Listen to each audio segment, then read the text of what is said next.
Shalom, selamat pagi Bapak Ibu Saudara yang dikasihi Tuhan. Salam sejahtera bagi kita semua. Selamat berjumpa kembali di Renungan Harian Toraya Sabtu 15 Agustus 2026. Sebelum kita membaca dan merenungkan firman Tuhan, mari kita sama-sama satu dalam doa.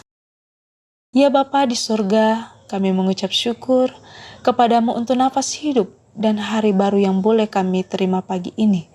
Terima kasih karena kasih setiamu yang baru setiap pagi dan penjagaanmu sepanjang malam tadi. Ya Bapa, sebelum kami memulai segala aktivitas kami pada hari ini, kami akan membaca sejenak dan merenungkan firman-Mu. Buka hati dan pikiran kami sehingga kami dapat mengerti maksud firman-Mu. Di dalam nama Tuhan Yesus kami berdoa. Amin. Pembacaan kita terambil dari Mazmur 80 ayat yang ke-8 hingga ayat yang ke-20. Firman Tuhan. Ya Allah semesta alam, pulihkanlah kami, buatlah wajah-Mu bersinar, maka kami akan selamat. Telah Kau ambil pohon anggur dari Mesir, telah Kau halau bangsa-bangsa, lalu Kau tanam pohon itu. Engkau telah menyediakan tempat bagi dia, maka berakarlah ia dalam-dalam dan memenuhi negeri. Gunung-gunung terlindung oleh bayang-bayangnya, dan pohon-pohon aras Allah oleh cabang-cabangnya. Dijulurkannya ranting-rantingnya sampai ke laut, dan pucuk-pucuknya sampai ke sungai Efrat. Mengapa engkau melanda temboknya sehingga ia dipetik oleh setiap orang yang lewat?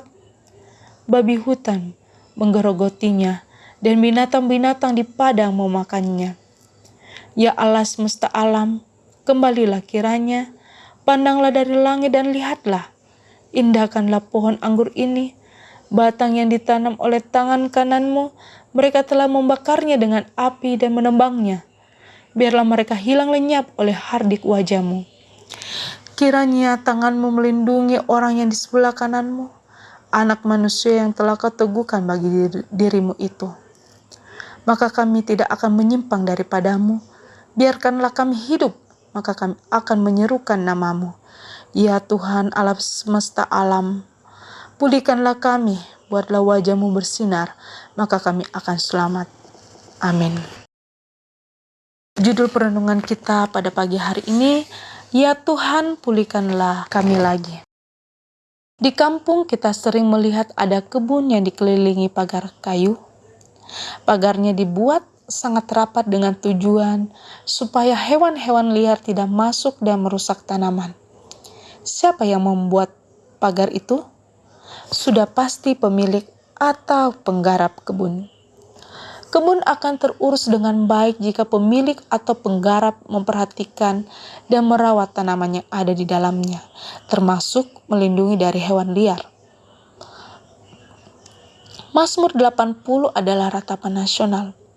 Teriakan umat yang merasa Allah sudah terlalu jauh, 3 kali mereka berseru, Ya Allah, pulihkanlah kami, buatlah wajah-Mu bersinar, maka kami akan selamat. Terdengar seperti napas terakhir orang yang masih sadar, tetapi sudah sangat putus asa. Tanpa Tuhan kami habis. Pemazmur mengingat masa mesra bersama Allah. Ia menyebut Israel seperti pohon anggur yang dipindahkan dari Mesir dan ditanam kuat di Kanaan. Tuhan sendiri yang menumbuhkan, namun kini pagar pelindungan seakan dicabut. Musuh merusak ladang hancur. Tetapi dengan jujur, pemazmur mengungkap kenyataan yang menyedihkan. Kehancuran bukan semata karena musuh kuat, melainkan karena Allah yang berdaulat memilih, membiarkannya umatnya merasakan akibat dosa. Ia memelihara tetapi juga mendisiplin, hukumannya bukan untuk membinasakan dan melenyapkan, melainkan untuk memulihkan. Karena itu ayat 15-20 adalah doa pengharapan. Umat memohon, tanam kembali, lindungi lagi, buat wajah-Mu bersinar. Berhenti menyalahkan keadaan. Datanglah dengan rendah hati kepada Dia, akui dosa, perbaharui komitmen, kembalilah pada firman dan doa. Pemulihan sejati bukan dimulai dari perubahan situasi, tetapi dari hati yang kembali kepada Tuhan. Amin. Mari kita satu dalam doa. Tuhan Yesus, terima kasih untuk firman yang sudah kami baca dan renungkan. Bantu kami melakukan firman itu dalam hidup kami sehari-hari.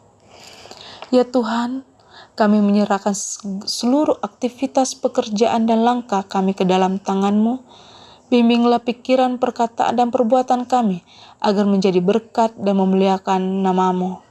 Di dalam nama Tuhan Yesus Kristus kami berdoa. Amin. Demikianlah renungan kita pagi hari ini. Selamat pagi dan selamat beraktivitas. Tuhan Yesus memberkati kita.